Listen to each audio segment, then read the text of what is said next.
रात को प्रिंसेस उसके रूम में जाती है तो प्रिंस उसे फूल लेके उसके रूम में जाता है तो प्रिंसेस उससे बताती है किंग मेरी शादी के लिए एक मुकाबला रख रहे हैं, जो ये मुकाबला जीतेगा मेरी शादी उसी के साथ होगी। वो कहती है मुझे उम्मीद है इस मुकाबले में वो योद्धा ही आएगा जिसने किंग को ये जंग जीतने में मदद की थी। प्रिंस नीचे जाता है तो उसे जेल में बंद कुचन की आवाजें सुनाई देती हैं तो प्रिंस उसके पास जाता है तो कुचन उससे कहता है मैं जानता हूँ वो योद्धा कोई और नहीं बल्कि तुम ही थे। वो कहता है मैं ये भी जानता हूँ तुम्हारे पास हंस का दिया हुआ कवच था, लेकिन अब वो कवच तुम्हारे पास नहीं है। वो कहता है तुम्हारे पास ये साबित करने के लिए कोई सबूत नहीं है कि तुम ही वो योद्धा थे। अगले दिन प्रिंस फिर से जंगल में तालाब के पास जाता है ताकि हंस से लाल पोशाक मांग सके, क्योंकि वो मुकाबले में जाकर योद्धा बनकर ये मुकाबला जीतना चाहता था।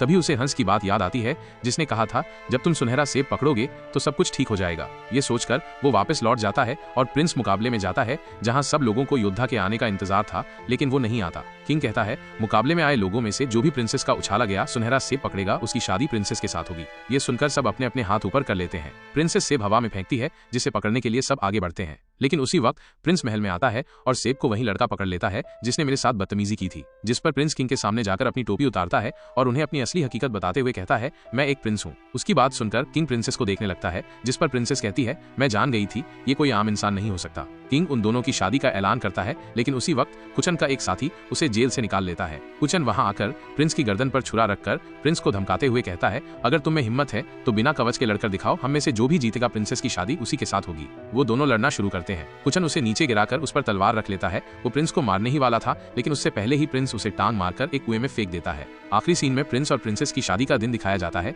जहां प्रिंस की मां डैड भी उससे मिलने आते हैं और यहीं इस मूवी की हैप्पी एंडिंग हो जाती है। Thank you for watching.